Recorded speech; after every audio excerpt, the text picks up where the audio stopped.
Muhammad Ali, born January 17, 1942, Louisville, Kentucky. Died June 3, 2016, Scottsdale, Arizona, was an American professional boxer and social activist.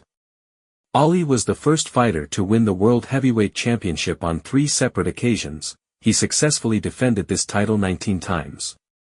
Cassius Marcellus Clay, Jr. grew up in the American South in a time of segregated public facilities.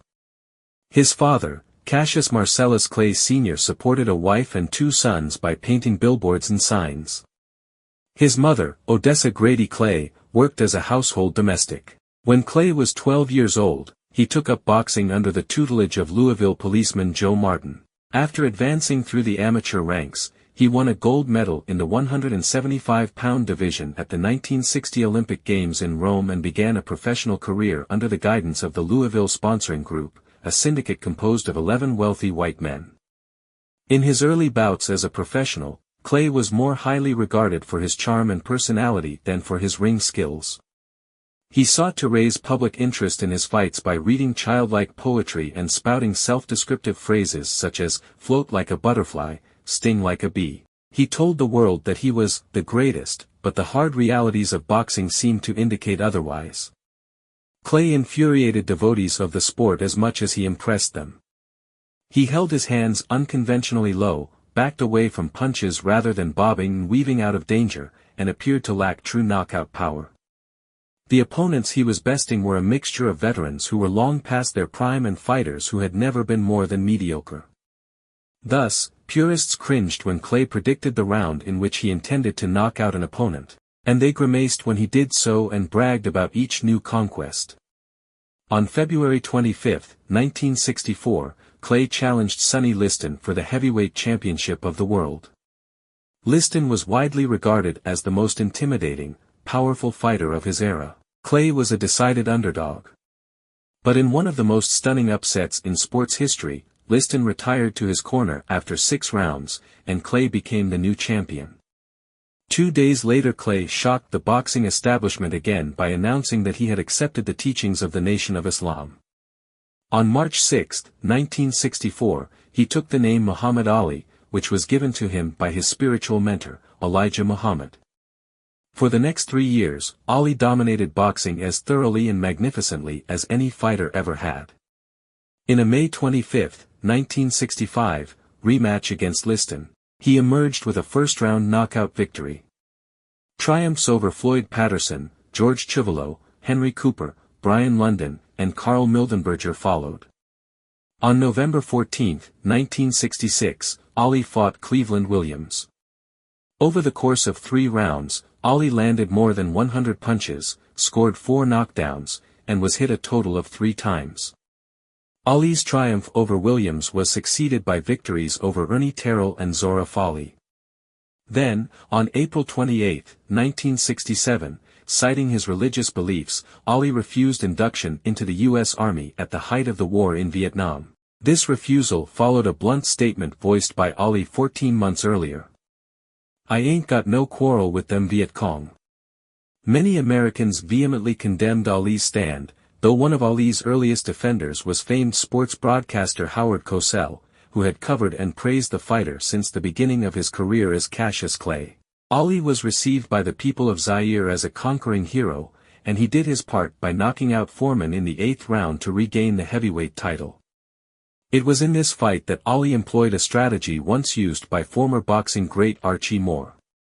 Moore called the maneuver the turtle, but Ali called it rope-a-dope. The strategy was that, instead of moving around the ring, Ali chose to fight for extended periods of time leaning back into the ropes in order to avoid many of Foreman's heaviest blows. Over the next 30 months, at the peak of his popularity as champion, Ali fought 9 times in bouts that showed him to be a courageous fighter but a fighter on the decline. The most notable of these bouts occurred on October 1, 1975, when Ali and Joe Frazier met in the Philippines, 6 miles, 9.5 kilometers outside Manila, to do battle for the 3rd time. In what is regarded by many as the greatest prize fight of all time, the Thrilla in Manila, Ali was declared the victor when Frazier's corner called a halt to the bout after 14 brutal rounds. In October 1970, Ali was allowed to return to boxing, but his skills had eroded. The legs that had allowed him to dance for 15 rounds without stopping no longer carried him as surely around the ring. His reflexes, while still superb, were no longer as fast as they had once been.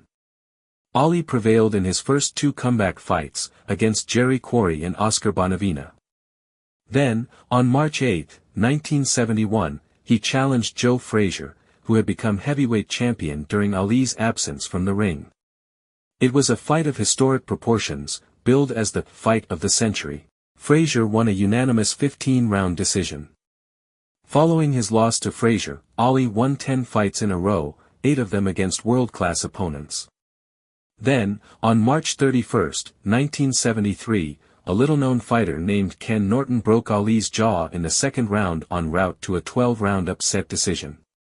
Ali defeated Norton in a rematch. After that he fought Joe Frazier a second time and won a unanimous 12-round decision.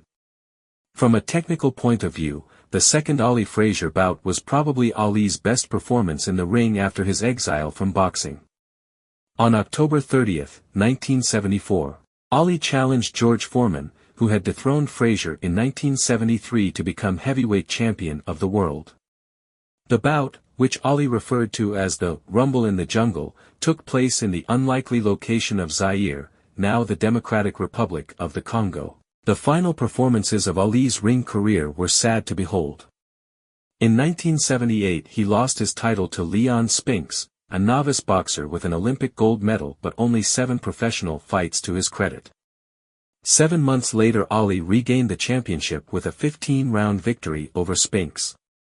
Then he retired from boxing, but 2 years later he made an ill-advised comeback and suffered a horrible beating at the hands of Larry Holmes in a bout that was stopped after 11 rounds. The final ring contest of Ali's career was a loss by decision to Trevor Berbick in 1981. Ali's place in boxing history as one of the greatest fighters ever is secure.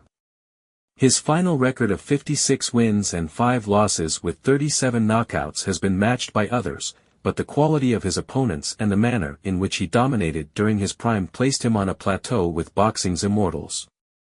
Ali's most tangible ring assets were speed, superb footwork, and the ability to take a punch. But perhaps more important, he had courage and all the other intangibles that go into making a great fighter. Ali's later years were marked by physical decline.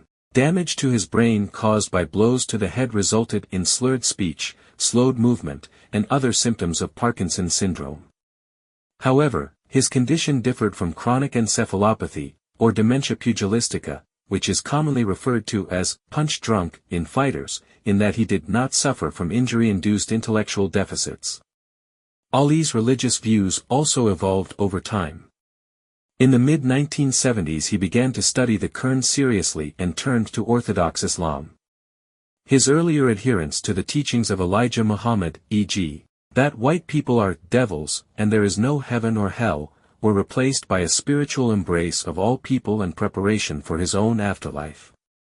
In 1984 Ali spoke out publicly against the separatist doctrine of Louis Farrakhan, declaring, "What he teaches is not at all what we believe in. He represents the time of our struggle in the dark and a time of confusion in us, and we don't want to be associated with that at all." Ali's position was especially controversial because it came at a time when most people in the United States still supported the war in Southeast Asia. Moreover, although exemptions from military service on religious grounds were available to qualifying conscientious objectors who were opposed to war in any form, Ali was not eligible for such an exemption, because he acknowledged that he would be willing to participate in an Islamic holy war.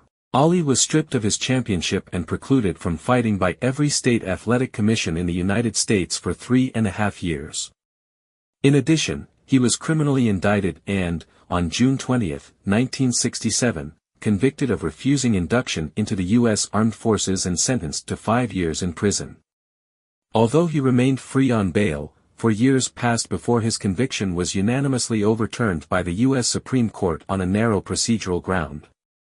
Meanwhile, as the 1960s grew more tumultuous, Ali's impact upon American society was growing, and he became a lightning rod for dissent. Having refused induction into the U.S. Army, he also stood for the proposition that, unless you have a very good reason to kill, war is wrong. As black activist Julian Bond later observed, when a figure as heroic and beloved as Muhammad Ali stood up and said, "No, I won't go," it reverberated through the whole society. Ali's message of black pride and black resistance to white domination was on the cutting edge of the civil rights movement. Ali married his fourth wife, Lonnie, née Yolanda Williams, in 1986. He had 9 children, most of whom avoided the spotlight of which Ali was so fond. One of his daughters, however, Layla Ali, pursued a career as a professional boxer during which she went undefeated in 24 bouts between 1999 and 2007 while capturing a number of titles in various weight classes. Ali was hospitalized in Scottsdale, Arizona, on June 2, 2016, with a respiratory illness. Though his condition was initially described as fair, it worsened, and he died the following day at the age of 74 from septic shock.